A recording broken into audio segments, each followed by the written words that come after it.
E beh, innanzitutto parto. Mi sono appena piazzato qua a fare l'intro del video. Boom!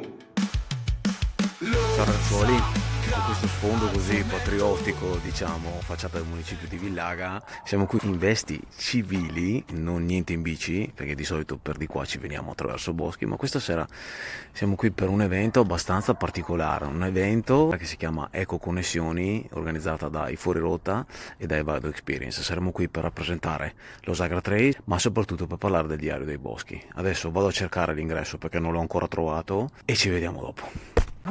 Ciao bello. Ciao. Tutto a posto? Sì, tutto bene. Bene, bene, bene. Ah, lei è qua di fianco. Perché mega porta là questo pazzo navigatore. Chiamiamolo così. Oh, che bello. Oh, che bello. Buonasera. Ciao, ciao. Nico, piacere. Ciao, ciao, ciao. Temperatura gradevole. Ciao. Nico, piacere. Ciao, ciao. Che bello. Buonasera a tutti, questa è l'ultima delle 4 serate che abbiamo dedicato al nostro progetto di quest'anno che si chiama Eco Connessioni. Avremo come ospite principale Cristian Marcolini di Spiritus Mundi. Siamo estremamente contenti della partecipazione di tutti voi alle nostre serate e speriamo di continuare anche l'anno prossimo. Ci piacciono i progetti particolari e appoggiamo sempre progetti nuovi, progetti interessanti, realizzati e pensati da persone che come noi amano i nostri colli, il nostro ambiente e lo stare fuori a fare attività fisica, sportiva senza necessariamente avere il numero sulla schiena. È un cronometro che ci fa correre di più e magari perdendo le bellezze dei nostri posti, quindi più delle volte ne preferiamo rallentare un po', fermarci e goderci il panorama, un buon bicchiere di vino e magari una fetta di salame. Proprio per questo siamo entrati in sintonia con due ragazzi che a noi sono molto simpatici, hanno un progetto che si chiama lo Sagra Trail ed oggi abbiamo qui con noi Nico, a cui farei presentare... Ciao a tutti, comincio subito? Sì, assolutamente sì. Ah, ok, perfetto, Farei perfetto. presentare il suo progetto, lo Sagra. Lo Sagra Trails, ma dopo avrò modo di spiegare tutto nel dettaglio. Il sindaco te lo farà cambiare sicuramente il nome e ti farà aggiungere... Sono più male, ti farà aggiungere un dettaglio molto importante. Con i ringraziamenti perché anche se è l'ultima slide andiamo dietro veloce. Allora, io come annunciava Armando prima, sono Nico e sono cofondatore, possiamo definirlo così, di un progetto che si chiama lo Sagra Trails. Un progetto che parte e nasce liberamente da due appassionati di sport e andiamo sostanzialmente alla ricerca di sentieri tracciati non lungo i colli iberici. Questo è quello che facciamo, forte di una passione che abbiamo per stare fuori nella natura e una passione che abbiamo per pedalare, in sostanza. Questa sera non è potuto venire Marco, il mio compagno di merende, definiamolo così. Io mi occupo di tutta la parte dei contenuti digitali, quindi video, foto, e sono una guida, mentre Marco si occupa di tutta la parte del tracciamento. Nasciamo nel buio del 2020, insomma il 2020 è noto a tutti per quello che è successo, e nasciamo proprio nel tentativo di ritrovare la libertà tra passioni e restrizioni. Perché dovete sapere che durante la pandemia ci davamo appuntamento nei boschi per eludere le restrizioni. Andavamo in giro e ci trovavamo nel tal bosco, quindi la geolocalizzazione era sempre diversa e giravamo nei comuni di Lonigo, Sarego e Grancona, che sono i comuni che ci hanno dato asilo in questo periodo e dal quale è nato il progetto, lo Sagra Trails. In buona sostanza abbiamo estruso la mappa da Google Earth e abbiamo mappato tutta la zona est dei colli, dentro, fuori, proprietà private, no, forse non dovrei dirlo, però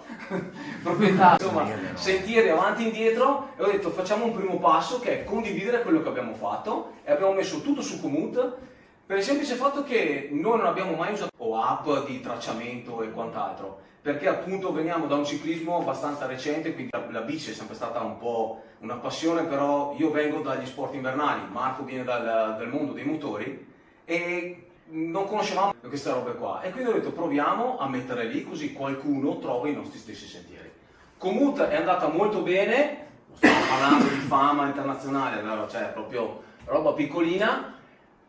Atterriamo sui social media prima su Instagram e poi su YouTube, dando un senso a quelle tracce. E questa cosa ci ha portato per un insieme di connessioni a conoscere Armando dei Fuori Rotta e Vado Experience. Lui ha sposato la nostra causa perché c'è affinità tra persone, no? E quindi è scattata quella scintilla. Un giorno, prima di fine anno, lo chiamo e dico: senti Armando, ho un'idea.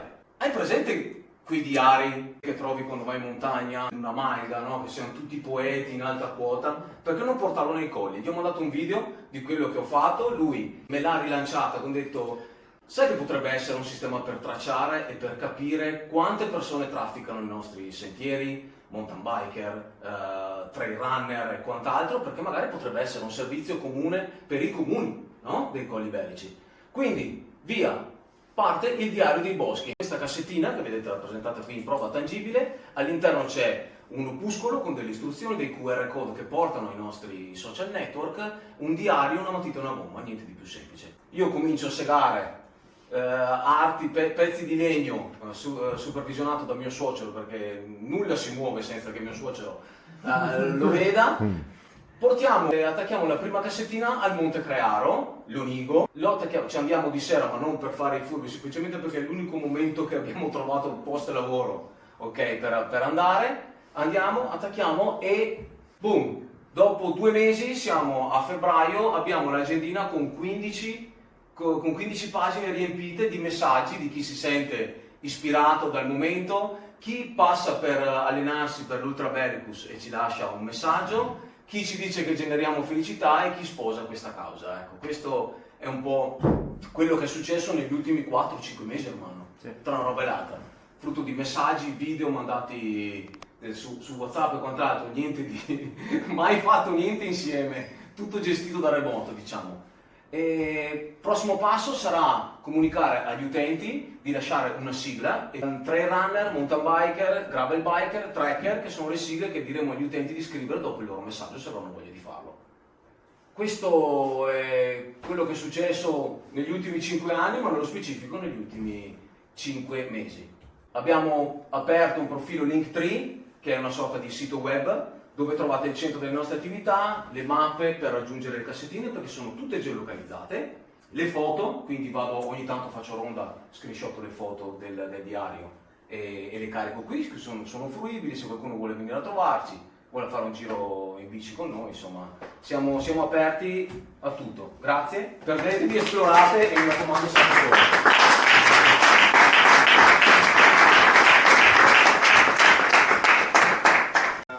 Scorso, ma che non abbiamo avuto modo di finalizzare, finalmente quest'anno abbiamo avuto occasione di portarle a termine.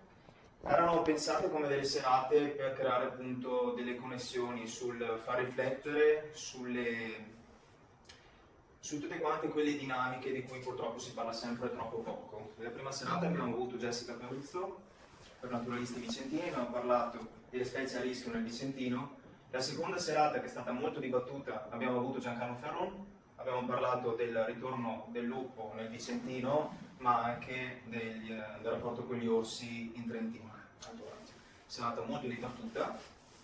La terza serata abbiamo avuto Michele Franceschi, che è un nostro ex docente formatore come guida ambientale escursionistica, di cui abbiamo parlato delle specie aliene nel territorio. Questa ultima sera invece avremo con noi Cristian Marcolì per Spiritus Mundi, un'associazione che avrà modo lui poi di presentarvi, che secondo me vale davvero la pena conoscere la loro storia.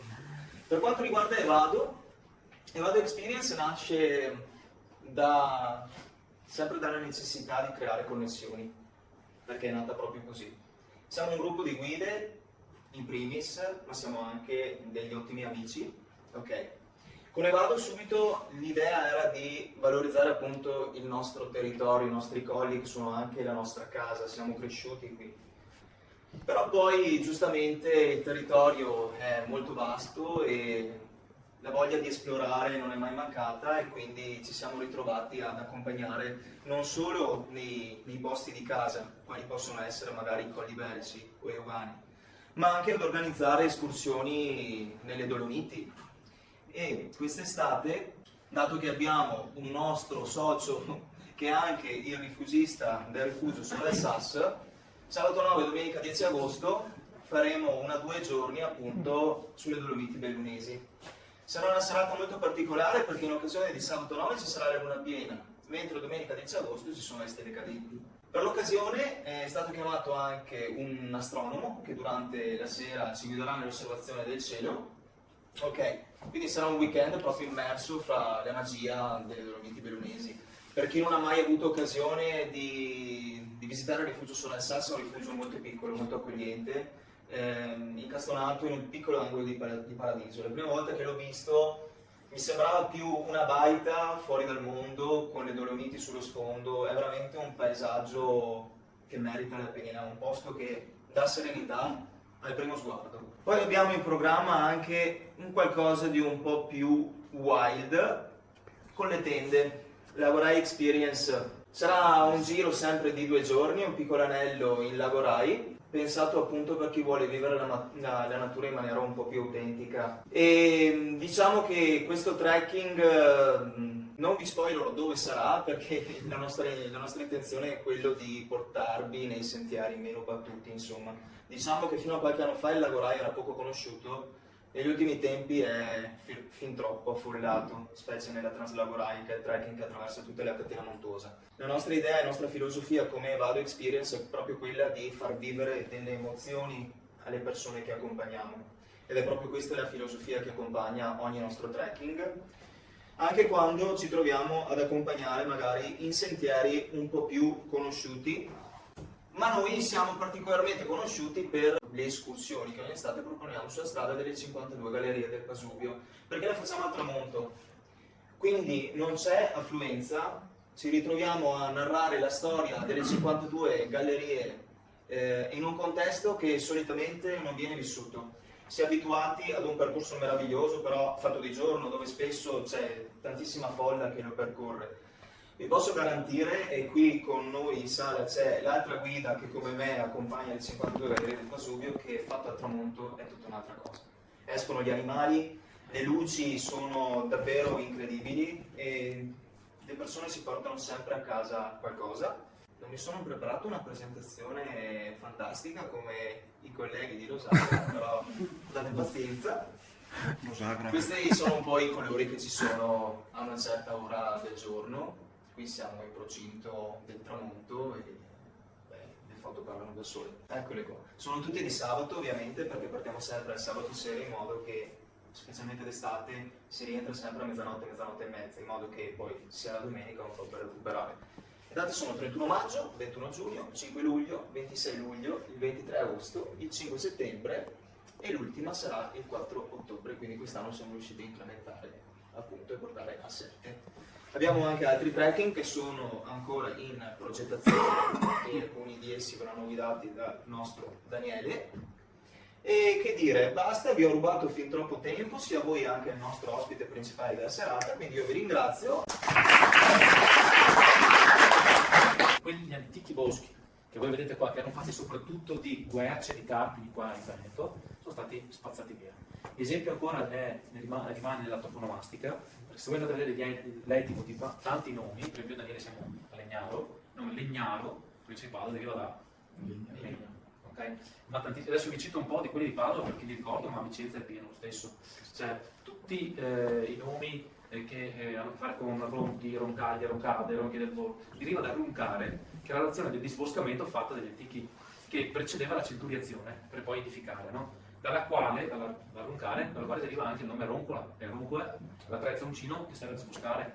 Cioè allora, se uno inizia a pensare da dove arriviamo, dove arrivano i nomi dei territori, per esempio, o degli stemmi comunali, noi per esempio nello stemma comunale abbiamo un tronco di albero segato con foglie dell'oro e di quercia. Ecco, quindi, e la volpe. Quindi uno capisce un po' come è mutato il territorio intorno a noi. E noi siamo arrivati oggi ad avere, negli anni 80, dopo ve lo dico tristemente, da quei 700.000 ettari ad avere soltanto 50. Cioè è sparito il 99,999% del bosco di pianura che c'era qua. Ed è per questo che oggi anche ci ammeniamo di più, o di organizzazione di volontariato. Il nome deriva dal latino, significa respiro del mondo, con l'accezione diretta ai polmoni verdi che vogliamo realizzare. È sorta a Padova, noi siamo circa una ventina iscritti, pochi in realtà, ma preferiamo una crescita qualitativa più quantitativa perché da fare ce n'è. È nata 10 anni fa, nel 2015, inizio 2016, a Legnaro appunto. L'obiettivo è quello di primario, ovviamente di tutela ambientale, ma nello specifico noi lavoriamo su un progetto che si chiama Il Bosco Vivo, che cerca di ripristinare i boschi di pianura nel territorio veneto, cioè a partire da Padova, se qualcuno di voi va a Vicenza, quello sindaco davanti, no?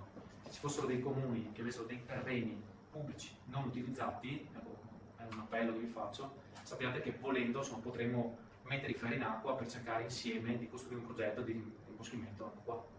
Abbiamo scelto di fare questo progetto partito tra amici, ma che poi ci ha portati adesso a realizzare 14 boschi, 14 comuni diversi della provincia, mettendo a dimora oltre 22.000 alberi e arbusti. Gli arbusti e gli alberi che mettiamo a dimora, tra l'altro, vengono da Vicenza. Apro una parentesi, vi ho detto prima che erano 50 ettari, giusto negli anni 80, dei boschi rimasti dei 700.000. Quei 50 ettari rimasti, relitti, sono stati salvati da Veneto Agricoltura, dall'ente forestale che è arrivato e ha detto stop, fermi tutti. Hanno salvaguardato quel poco rimasto e le sementi, le ghiande, okay, di quegli antichi boschi rimasti sono stati salvaguardati dal vivaio di Montecchio Pregracino, che è qua a Vicenza, che garantisce la genetica autoctona e fa rivivere gli antichi boschi, cioè gli antichi alberi, mettendo a dimora nel vivaio i figli degli antichi boschi di pianura. Quindi noi li acquistiamo là, siamo riusciti anche a far ripartire il vivaio che stava arrancando, e quindi acquistando lì da là noi proponiamo un patrimonio culturale nostrano, oltre che ecosistemico, sul territorio, con i nostri boschi. Cioè non mettiamo la quercia di Canada, mettiamo la quercia del Veneto. Questo non perché piace a Zaida, non so, ma perché questo deve essere autoctono, appunto. Dopo, siccome collaboriamo molto con l'università, un professore diceva di scegliere anche per la stessa specie anche sementi di latitudine un po' inferiore per rendere più resistenti al cambiamento, no, del clima attuale, però poco cambia, deve essere quella, non possiamo mettere il baobab nei boschi di pianura. Quindi c'è un rigore scientifico su ciò che facciamo, adesso ve lo mostro. I temi che trattiamo ovviamente sono la realizzazione di impianti forestali, che è il bosco vivo, la sensibilizzazione rispetto all'ambiente. Noi andiamo anche nelle scuole, cerchiamo di far percepire agli studenti, soprattutto quarta, quinta elementare, prima, seconda, terza media, poi ci è capitato di stare anche all'università e alle superiori, però sono più piccoli e arricchisce un po' meglio il semino. Facciamo un po' di divulgazione anche sui temi ambientali, su quello che facciamo per sensibilizzarli. E poi, ecco, questo avviene di pari passo, cerchiamo di migliorare l'ecosistema o esistente. Per esempio adesso abbiamo vinto un bando europeo e quindi adesso arrivano dei finanziamenti per implementare 4 impianti già esistenti, una l'ex Polveriera dal Vignaso e un altro al Bosco di Urbano, che non abbiamo fatto noi, abbiamo solo tutelato in un certo modo, implementarli con dei progetti di impianto di piante nemorali per potenziare l'ecosistema. E ecco, sono cose belle perché si pensa anche alla crescita qualitativa, perché molto spesso ci sono anche aziende che fanno greenwashing, dicono ho cementificato il mondo, però ho piantato 100 alberi, ok? E il punto è che tanto piantare l'albero non vuol dire niente, cioè piantare l'albero va bene in un centro abitato, a livello urbanistico ha il suo senso, insomma, dà un po' di riparo, da ombra, eccetera, ma se vuoi creare un bosco, concettualmente devi partire da presupposti diversi, ok? Che stai creando un ecosistema. Allora noi facciamo delle azioni preliminari nelle aree, guardiamo le condizioni tecnologiche del terreno, cioè quali sono, le ripristiniamo, si mettono anche delle sementi, si mettono sementi alpistiche se possibile, oppure si mettono degli azotofissatori, trifoglio, erba medica per ripotenziare il terreno, e poi si va a piantare. E sono tutte azioni che abbiamo imparato a fare col tempo, poi adesso sono dei forestali all'interno, gente più in gamba di me, perché io vi racconto quello che è la mia esperienza, però io ho una formazione diversa, quindi quello che so ho imparato crescendo con la stessa associazione, poi, però ecco, questa è l'insieme delle cose che si fanno, perché non basta piantare appunto. Okay? Questo è un disco pacciamanti in fibra di cocco, sempre più degradabile, serve un po' a mantenere un po' di umidità, ma serve anche a tenere un po' più lontane le infestanti che magari possono soverchiare la pianta. Questo era Selvazzano, questo era piccolino, era un po' più di 1 ettaro, però c'è molta partecipazione, abbiamo fatto 3 turni qua per far piantare tutti. E vedete l'impianto, questo sembra Selvazzano, che è sinusoidale, non è dritto, è sinusoidale perché dà un po' quella parvenza naturale. Chiaramente dobbiamo mantenere interfila nei cieli che l'impianto comunque è artificiale perché devi fare manutenzione, ma poi è normale che crescendo, man mano che come negli altri impianti dove si fanno adesso il progetto del sottobosco vivo, non il bosco vivo, è quello proprio di andare adesso ad arricchire con piante nemorali il sottobosco. Questo è quello che avete visto prima a polverare, che parte da qua. Questa è la prima parte che abbiamo messo di mano, vedete che è già più grande di questa. Questa è stata fatta l'anno prima, in un anno guardate la differenza, ma cioè adesso questo ha 3-4 anni questa foto. Adesso sono tutte alte così, cioè vedete veramente ha un aspetto veramente bellissimo. Poi c'è un corridoio di 200 metri che porta in strada, e è bello perché c'è già gente ormai che va lì, passeggia, va col cane, insomma è bello. E queste sono foto, vedete gli alberelli che piccoli che sono. Questo sono io, però per farvi vedere a Polverara, vedete come sono cresciute le piante. Questa era settembre 2023, quindi 1 anno e mezzo fa. Adesso sono ancora più grandi, solo per darvi l'idea della dimensione. Quindi, ecco, questo è un bosco di pianura, però vedete l'effetto che fa sul contesto. Ecco, la nostra pianura era questa era l'autunnale. Qua c'è una stradina, che è una caresacqua, però vedete cosa si presentava agli occhi dei nostri antichi e cosa vorremmo noi proporre, perché questi piccoli angoli che ripristinano un po' di maltolto possono avere un parco intorno, però voi sapete che lì ci sono gli spiriti della natura, c'è la natura, c'è l'ecosistema che riparte e in un certo qual modo noi abbiamo reso alla comunità, a noi stessi, un po' di quello che abbiamo rubato. Basta. Ecco, io vi ho fatto una panoramica generale. Se avete qualsiasi domanda, sono qua. E devo ringraziare ovviamente Pollotta, devo ringraziare Evado, perché grazie a loro abbiamo potuto in queste 4 settimane portare alcuni temi, secondo me, molto importanti. Vi rubo un altro secondo per dire una cosa che non ho mai detto in queste serate qua, quindi me ne dolgo. Non ho mai parlato all'UNESCO in queste riunioni qua, giusto? Ci stiamo lavorando già da 1 anno e mezzo, stiamo cercando di certificare all'UNESCO il riconoscimento dei colli iberici come territorio MAB. Cioè, non so se avete mai sentito parlare, che significa Mende di Biosfera, cioè l'UNESCO certifica alcuni territori particolari dove c'è un buon rapporto tra uomo e ambiente, tra uomo e natura, tra ecosistemi e persone che vi vivono. Abbiamo i colli organici che di recente lo sono diventati, abbiamo il Monte Grappa vicino, ma sappiate che territori MAB in tutta Italia ce ne sono circa 50. Quindi avere questo riconoscimento da parte dell'UNESCO secondo me rappresenta parte un punto di orgoglio e di abito del territorio mabulisco, ma diventa un'occasione molto importante per far conoscere e valorizzare ancora di più il patrimonio che abbiamo ereditato dai nostri abiti. Ecco, vi chiedo quindi di farlo vostro questo progetto. Voi sicuramente siete persone che hanno una certa sensibilità su alcune tematiche, vi chiederei di sposare in pieno questa causa e darci una mano, perché troveremo strada facendo ostacoli che spero in qualche modo riusciremo a superare. Grazie dell'attenzione e buona serata a tutti. Ciao a tutti. Ciao.